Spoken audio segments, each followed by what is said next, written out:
ముత్తైదు తన ముద్దే గన్ని మొగడు అద్దన్నదట ఎన్కట్కేవలో ఇగ్రవంతురాలు. హాగో గీడొక్క కథ కూడా గిట్లనే ఉన్నది. పేరుకు సర్పంచ్గిరి చేస్తున్నది కానీ చెప్తే నలుగురు నవ్విపోయే పని చేసింది. మొన్ననే సర్పంచులకు జీతాలు కూడా పెంచే.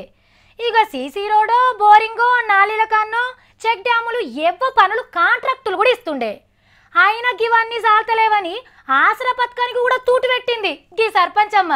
ఉన్నోడు తింటే ఆశైకి, లేనోడు తింటే ఆకలి కంటారు. కానీ సర్పంచ్ కుర్చీలుండి కూడా పింఛన్ తీసుకుంటే ఏమనాలే? ఏమనాల్లో మొత్తం ఇన్నాక అందరు కానీ ముందుగాలనైతే ముచ్చటై తినుండ్రి. నిజామాబాద్ జిల్లా లింగంపల్లి సర్పంచి బాలమని కూడా గిట్లేం చేసింది. పింఛన్ తీసుకున్నదంటే మంది పేరు మీద పింఛన్ తీసుకున్నది అనుకునేరు.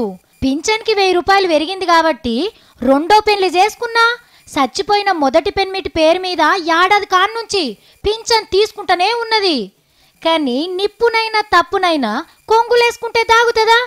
ఆఖరికి గీ సర్పంచ్ ఇగ్రం బయటపడ్డది. పెద్దసార్లు కేసు పెడితే కోర్టుకు పోయింది.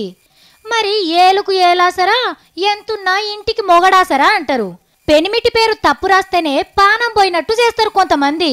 మరి గిమె గిట్ల ఎందుకు చేసిందో ఓ పార అడుగుదాం. ఓ అక్క, గిట్ల చేస్తేవేందక్క? 200 పింఛన్ ఉండే, ఈ ప్రభుత్వం వచ్చినాక తీసుకోలేడు. మరి ఫస్ట్ నుంచే ఉంది నాకు. ఆగో నీ కథ మంచిగున్నది. ఫస్ట్ నుంచో సెకండ్ నుంచో గన్ని ఉన్న పెన్మిటిని లేడన్నుడేంది? వీళ్ళు ఏం చేస్తారు, నేషనల్ ఉద్యోగస్తులు ఏం చేస్తారు? నన్ను తీసుకోవద్దని చెప్పేది కదా. అప్పుడే నీకు సంబంధం ఇచ్చింది కాదు, నీకు సర్పంచ్ ఉన్నా తీసుకోవద్దని చెప్పేది నాకు.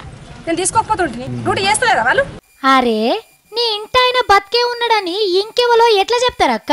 ఏమో చిత్రంగా మాట్లాడుతావు. ఆ ఎండిఓ కానీ ఈ సెక్రటరీ కానీ అందరు చెప్పేది ఉండే నాకు. అవునా కదా? చెప్పద్దా? భర్త ఉన్నాళ్ళు అంత తీసుకుంటారు కదా. చూసిండ్రా, నేర్చినమ్మా ఏడ్చినా ముద్దంటే గిదే కదా. ఇక ఈమె సర్పంచ్ అయింది కాబట్టి ఎండిఓ సెక్రటరీలు వచ్చి అమ్మా నీ భర్త పానంతోనే ఉన్నాడమ్మా అని చెప్పేది ఉండేనట. ఇంకా నయం ఎమ్మెల్యేలు మంత్రులను కూడా రమ్మనలేదు. మంచి పేరొస్తే పోతుంది కావచ్చు కానీ చెడ్డ పేరొస్తే పోతుందా? ఊరికి సర్పంచ్ ఉండి కూడా గీమె గిట్ల చేసిందేంది అని ముక్కు నేలేసుకుంటున్నారు గీ ముచ్చటెరకైనోళ్ళు.